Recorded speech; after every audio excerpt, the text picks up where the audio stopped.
did going up against CJ in practice prepare you for the next level? Oh, it helped me amazing. Like, it's great. Like, I go against him, and then in the games, it's so much easier because nobody can put the ball where he puts it. And we have a great receiver, so they'll be able to throw it to. So, like, when I get to the league, it's going to be pretty much the same where they put. Everybody going to be a great quarterback. So you're endorsing the number one quarterback in this draft? I believe so. Cam, do you have a specific goal for the 40? My goal is to run a 4.2. Yeah, I know you tweeted a few years ago that you're the fastest DB in college football. Yeah. You feel like you're going to back that up tomorrow? I should. That's the plan. What do you feel like you bring to the table at the next level? What is the team getting from you? I feel like they're going to get a young, confident corner who's very physical, who's long, fast, and not afraid to compete with anybody. Have you met with the Buccaneers yet this week? No, I haven't met them yet. I met with Shambo. Do you know if you have a scheduled meeting with them? No, I haven't checked schedule. I've been busy all day. Cam, what have you seen from some of the returning cornerbacks at Ohio State, guys like Jordan Hancock, Jair Brown? What should Ohio State fans expect from them? I think it's going to be exciting. They all compete. It's a lot of them, and they all compete, and they all want to be great. And I feel like that's going to push them to the next level and hopefully bring them out of their comfort zone, become more confident. What did you see just from going against Kyle McCord and Devin Brown in practice? It's gonna be a great competition. Them are two great quarterbacks. I have no doubt in my mind that one of them two is going to be the top quarterbacks in the country. What was the benefit of staying one more year at Ohio State? I feel like I matured. It was more of a personal thing for me, and I feel like I was able to grow better as more of a man, as a football player, and everything all around. I think Mike Morris was saying yesterday that he had spent some time around the Ohio State guys, and he's like, you guys are not so bad. I don't know if you've had a chance to talk to any of the Michigan dudes here, but what's been that like to kind of, now you guys could potentially become teammates? It's like, you know, the rivalries kind of pushed to the side. I mean, it's cool. I don't got no problems with none of them. They're all cool guys. I mean, but on the field it's different. You know how it gets. But I have no issue with them, and they can't really talk too much. But I ain't gonna speak on it. The fans kind of hate each other. Like, yeah. Could they take a lesson from that? Like, I mean, they won 2 games in the last 15. I mean, they got it. They can have whatever they want. How hard was that end of the season for you? If obviously the Michigan and Georgia games didn't go the way you guys wanted the defense. It was frustrating. I mean, we felt like we were the best team in the country, and we felt like we worked so hard and we didn't finish. That was our thing we didn't do. We needed to finish. So it was very frustrating. What's the biggest adjustment you think that you have to make coming from the college level going to the pros? The biggest adjustment is it's more of it's on me now. I don't have like the lift and training, like all that stuff that was given to me at the facility. I have to do all on my own now. I have to go out and pay for it and go get out the training on my own, stuff like that. So that's the biggest difference for me. Your former teammate Justin Fields, his team is the #1 overall pick. What would you say to people who speculate and say that they should draft a quarterback and move on from him? I don't think they're going to do that. I think that they believe in Justin, and I believe he's a great player. So that would be, I would say, a mistake, but I just don't believe that they'll do that. What do you think of him and what he's done his first year in the league? I feel like that's gonna be okay. He had a great season. I mean, he's a great player. I mean, but he need. You can say that he needs help. We all know. I'm not gonna say that. He needs help. And you're rooming with Ronnie's Yeah. What's that been like? It made me more comfortable. I mean, Ronnie, that's my guy. I mean, me and him been here. I've been with him since he first got to Ohio State. I mean, but we've been so close, made me more comfortable being here, just being with him.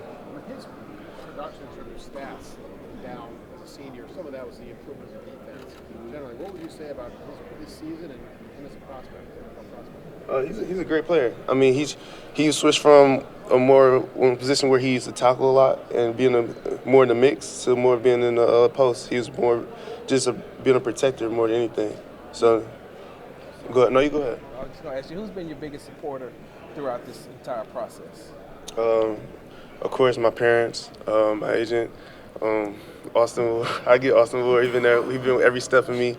We got some episodes coming along as well. So that has been very good. How much did Tim Walton help you over the past year prepare to play in the NFL? He changed my life. I would say that. He gave me the he gave me the blueprint to the game. He broke it down. People try to make the game all complex and hard. It's very simple. Just know little angles, numbers, and details. Over the course of your You saw Denzel really take off as a freshman, and then I'm sure he would be the first to admit that he didn't play up to that level last year. What makes you think that he can get back there and play at the level that he did as a freshman next year? I talked to a lot of coaches at Ohio State, and he has a different mindset coming in this year. I mean, if he was young and he was put into the fire. He was young. He had a great season, and everything. Cameras right away. We got to just take off with it. But he's going to be a great player. His potential is off the charts, and I think that he's finally realized that when he can do what he can do. You said that Tim Walton has changed your life. Did you expect that, or were you just kind of, okay, I'll just let this kind of be a feeler, see how this goes with Tim Walton, and then all of a sudden he just starts changing your life? So no, I knew Coach Walton my whole life. Actually, his son, my best friend. So I already knew he was coming in. I knew it was going to be. He's like a father figure to me growing up. He really pushed me at all times, and I just know that when he came here, it was no bullshit. I had to pick it up and go. So.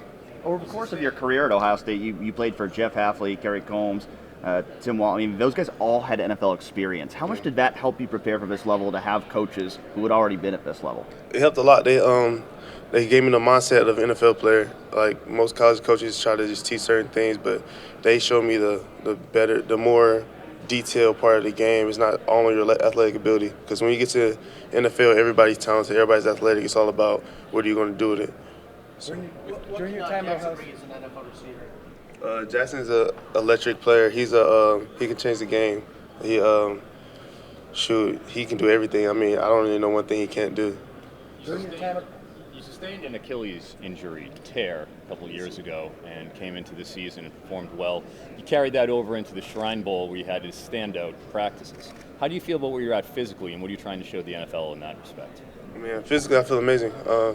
I feel like I'm just go out there and so they can see in person. I mean, they already seen some at the Shrine Bowl, but now I get to do it in front of the GMs and head coaches and opposition players.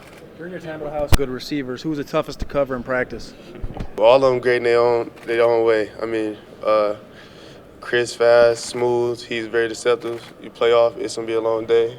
Garrett, he's just a freak of nature. I mean, he catch the ball when you're right next to him. He can stop on a dime, change directions. I would say Marvin's just a creative player type deal. I don't even know how to explain it. But he's a freak.